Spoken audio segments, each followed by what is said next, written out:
तो हेलो दोस्तों, स्वागत है आपका हमारे चैनल पर। और आज हम करने वाले हैं एसएससी जीडी के लिए पॉलिटी के कुछ 30 मोस्ट इम्पोर्टेंट एमसीक्यूज जो कि एग्जाम में फंसने के बहुत ज़्यादा चांस हैं। तो चलिए शुरू करते हैं। भारतीय संविधान का जनक किसे माना गया है? तो इसका सही उत्तर है option C, doctor B R Ambedkar को। डॉक्टर अम्बेडकर संविधान सभा की प्रारूप समिति यानी कि ड्राफ्टिंग कमेटी के अध्यक्ष थे, इसलिए उन्हें भारतीय संविधान का निर्माता या जनक कहा जाता है। नेक्स्ट है, संविधान सभा की प्रथम बैठक कब हुई? तो इसका सही उत्तर ऑप्शन सी, 9 दिसंबर 1946 में। पहली बैठक नई दिल्ली के काउंसिल चैम्बर के पुस्तकालय भवन में हुई थी। सच्चिदानंद सिन्हा को सभा का अस्थायी अध्यक्ष चुना गया था। नेक्स्ट है, भारतीय संविधान का कौन सा अनुच्छेद विधि के समक्ष समानता इक्वलिटी बिफोर लॉ से संबंधित है? तो इसका सही उत्तर है ऑप्शन ए, अनुच्छेद 14। यह अनुच्छेद सुनिश्चित करता है कि राज्य किसी भी व्यक्ति को कानून के सामने समानता या कानून के सामने संरक्षण से वंचित नहीं करेगा। नेक्स्ट है, भारतीय संविधान में मौलिक कर्तव्यों यानी कि फंडामेंटल ड्यूटीज को किस समिति की सिफारिश पर जोड़ा गया? तो इसका सही उत्तर है ऑप्शन सी, स्वर्ण सिंह समिति। 1976 में 42वें संविधान संशोधन द्वारा मौलिक कर्तव्यों को जोड़ा गया था। वर्तमान में इनकी संख्या 11 है। नेक्स्ट है, भारत के राष्ट्रपति का चुनाव लड़ने के लिए न्यूनतम आयु कितनी होनी चाहिए? तो इसका सही उत्तर है ऑप्शन सी, 35 वर्ष। भारत का नागरिक होने के साथ साथ उम्मीदवार की आयु कम से कम 35 वर्ष होनी चाहिए और उसमें लोकसभा सदस्य बनने की योग्यता होनी चाहिए। नेक्स्ट है, पॉकेट वीटो का उपयोग करने वाले भारत के एकमात्र राष्ट्रपति कौन थे? तो इसका सही उत्तर है ऑप्शन बी, ज्ञानी जैल सिंह। 1986 में भारतीय डाक संशोधन विधेयक के संबंध में ज्ञानी जैल सिंह ने पॉकेट वीटो का इस्तेमाल किया था, जिसमें राष्ट्रपति विधेयक पर ना तो सहमति देता है और ना ही उसे लौटाता है। नेक्स्ट है, संसद के दोनों सदनों की संयुक्त बैठक जॉइंट सिटिंग की अध्यक्षता कौन करता है? तो इसका सही उत्तर है ऑप्शन डी, लोकसभा अध्यक्ष। संयुक्त बैठक राष्ट्रपति द्वारा बुलाई जाती है, अनुच्छेद 108 में है, लेकिन इसकी अध्यक्षता हमेशा लोकसभा का अध्यक्ष ही करता है। नेक्स्ट है, किस संविधान संशोधन को लघु संविधान मिनी कॉन्स्टिट्यूशन कहा जाता है? तो इसका सही उत्तर है ऑप्शन ए, ऑप्शन बी, 42वें संशोधन को। आपातकाल के दौरान किए गए इस संशोधन द्वारा संविधान में बहुत बड़े बदलाव किए गए थे, जिसमें प्रस्तावना में समाजवादी और धर्मनिरपेक्ष जैसे शब्द भी शामिल थे। नेक्स्ट है, अस्पृश्यता का अंत अबॉलिशन ऑफ अनटचेबिलिटी किस अनुच्छेद के अंतर्गत आता है? तो इसका सही उत्तर है ऑप्शन सी, अनुच्छेद 17। यह अनुच्छेद समाज में छुआछूत की प्रथा को समाप्त करता है और इसका किसी भी रूप से अभ्यास दंडनीय अपराध है। नेक्स्ट है, लोकसभा का सदस्य बनने के लिए न्यूनतम आयु सीमा क्या है? तो इसका सही उत्तर है ऑप्शन बी, 25 वर्ष। लोकसभा निचला सदन के लिए 25 वर्ष और राज्यसभा यानी कि ऊपरी सदन के लिए 30 वर्ष की आयु होना आवश्यक है। नेक्स्ट है, भारत में स्थानीय शासन लोकल सेल्फ गवर्नमेंट का जनक किसे माना जाता है? तो इसका सही उत्तर है ऑप्शन बी, लॉर्ड रिपन। 1882 में लॉर्ड रिपन ने स्थानीय बोर्डों की स्थापना का प्रस्ताव दिया था, जिससे भारत में लोकतांत्रिक नींव मजबूत हुई। नेक्स्ट क्वेश्चन है, ग्राम पंचायत का गठन संविधान के किस अनुच्छेद के अंतर्गत वर्णित है? तो इसका सही उत्तर है ऑप्शन बी, अनुच्छेद 40। राज्य के नीति निर्देशक तत्व यानी कि डीपीएसपी के तहत अनुच्छेद 40 राज्य को ग्राम पंचायत के गठन का निर्देश देता है। नेक्स्ट है, भारतीय संविधान की किस अनुसूची में दल बदल विरोधी कानून एंटी डिफेक्शन लॉ दिया गया है? तो इसका सही उत्तर है ऑप्शन सी 10वीं अनुसूची में।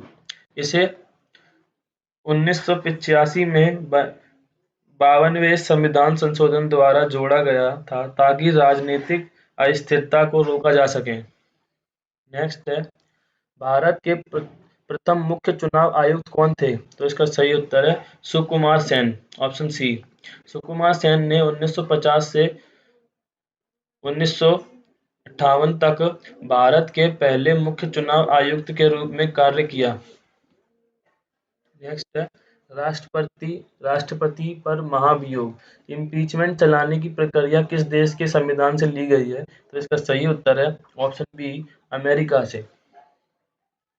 अनुच्छेद 61 के तहत राष्ट्रपति पर संविधान के उल्लंघन के आधार पर महाभियोग चलाया जा सकता है। नेक्स्ट है, संवैधानिक उपचारों का अधिकार राइट ऑफ कॉन्स्टिट्यूशनल रेमेडीज किस अनुच्छेद में है? तो इसका सही उत्तर है ऑप्शन सी अनुच्छेद 32 में। डॉक्टर अंबेडकर ने इसे संविधान का हृदय और आत्मा कहा था क्योंकि इसके तहत नागरिक अपने अधिकारों के उल्लंघन पर सीधे सुप्रीम कोर्ट जा सकता है। नेक्स्ट है, राज्यसभा के सदस्यों का कार्यकाल कितने वर्षों का होता है? तो इसका सही उत्तर है ऑप्शन बी 6 वर्षों का। राज्यसभा एक स्थायी सदन है, लेकिन इसके 1/3 सदस्य हर 2 साल बाद सेवानिवृत्त हो जाते हैं और प्रत्येक सदस्य का कार्यकाल 6 वर्षों का होता है। नेक्स्ट है, भारत के सर्वोच्च न्यायालय के न्यायाधीश की नियुक्ति कौन करता है? तो इसका सही उत्तर है ऑप्शन सी राष्ट्रपति। मुख्य न्यायाधीश और अन्य न्यायाधीश की नियुक्ति कॉलेजियम प्रणाली के सिफारिश पर राष्ट्रपति द्वारा की जाती है। नेक्स्ट है, राज्यपाल यानी कि गवर्नर को पद की शपथ कौन दिलाता है? तो इसका सही उत्तर है ऑप्शन सी संबंधित राज्य के उच्च न्यायालय का मुख्य न्यायाधीश। राज्यपाल की नियुक्ति राष्ट्रपति करता है, लेकिन शपथ राज्य के हाई कोर्ट का मुख्य न्यायाधीश दिलाता है। नेक्स्ट है, शिक्षा भारतीय संविधान की किस सूची का विषय है? तो इसका सही उत्तर है ऑप्शन सी समवर्ती सूची। 1976 के 42वें संशोधन द्वारा शिक्षा को राज्य सूची में से हटाकर समवर्ती सूची यानी कि कॉन्करेंट लिस्ट में डाला गया, जिस पर केंद्र और राज्य दोनों कानून बना सकते हैं। नेक्स्ट है, किस अनुच्छेद के तहत राष्ट्रपति देश में वित्तीय आपातकाल यानी कि फाइनेंशियल इमरजेंसी लागू कर सकता है? तो इसका सही उत्तर है ऑप्शन सी अनुच्छेद 360 के तहत।